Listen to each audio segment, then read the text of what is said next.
After watching this video, you should have a good knowledge of how HTML works. This won't be groundbreaking, but you can build on this and take it further to build your own web pages. I'm going to use the Windows inbuilt Notepad software to write this code. There are plenty of text editors that you may want to try for learning programming like brackets, VS Code, Sublime Text Editor, but I want to keep things simple in this video, so I will just use the Notepad. Okay, let's now build a basic HTML file with some elements, also called as tags. Elements are the building blocks of an HTML file and are written with opening and closing angular brackets like this one.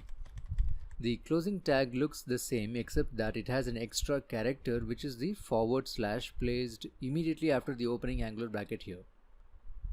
Everything we see in an HTML file goes inside this HTML block.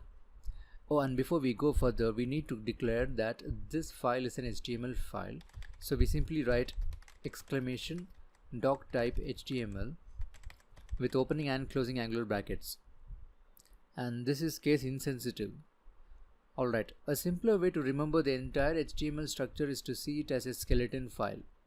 In fact, we also provide a head and a body tag where the majority of the HTML file's content will be written. Just remember to indent the tags for better reading purposes. Let's now create the head and the body tags.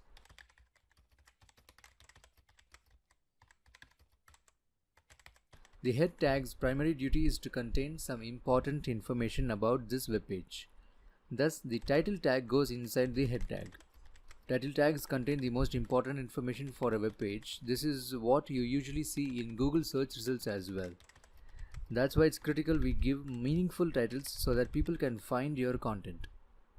Let's now save it and view the web page simultaneously so we can see how it makes changes to the output. I'm going to save this now with the HTML extension and then choose the save as type as all files. Now let's add some content into this empty file. And we do that inside the body tag. Headings are created using heading tags. We have 6 heading tags written with H1, H2, H3 and that goes on till H6.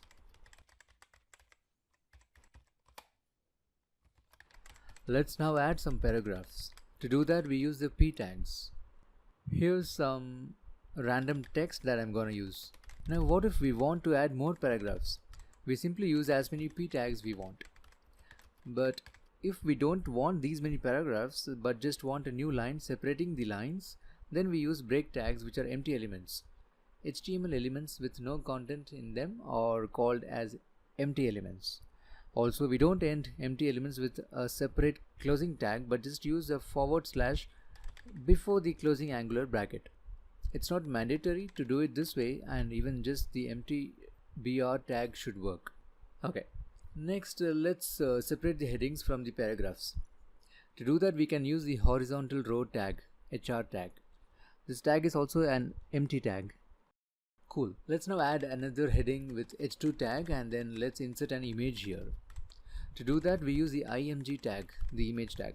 This is an empty tag again that has attributes like the src attribute, the source attribute. Attributes help in modifying the image we display in a web page. We also have other attributes like width, height that you can further customize to scale your images.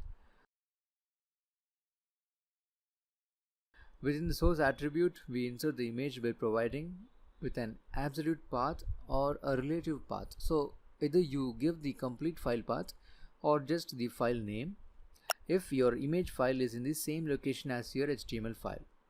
Image tag is also a self-closing tag. Let's save and refresh our web page now, and yes, we can see our image here.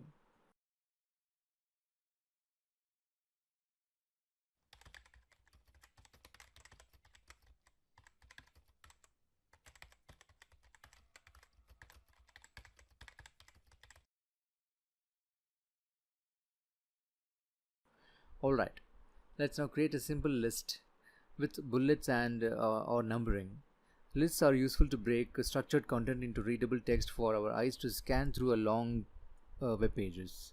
We can get the bullets with the UL tag, which stands for unordered list. Numbered lists are created with OL tags, the ordered lists. To write the list items, we use the LI tag within both OL and UL tags, the ordered list and unordered list tags. One of the best practices is to group the elements into sections using div tags with the div tag, which can be very useful when we get to styling them using CSS. That's a styling language for HTML. We're not going to get into those details now, but just use the div tag for now to show our groupings.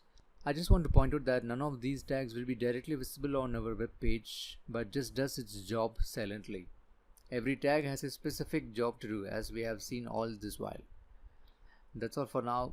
Although this is very basic, it's the very foundation you will need to build advanced website and web applications. So hopefully this video helped you in taking that first step in becoming a front-end programmer, as it's called in this world of HTML. So good luck, and don't forget to seize this day to create something fabulous. Thanks for watching.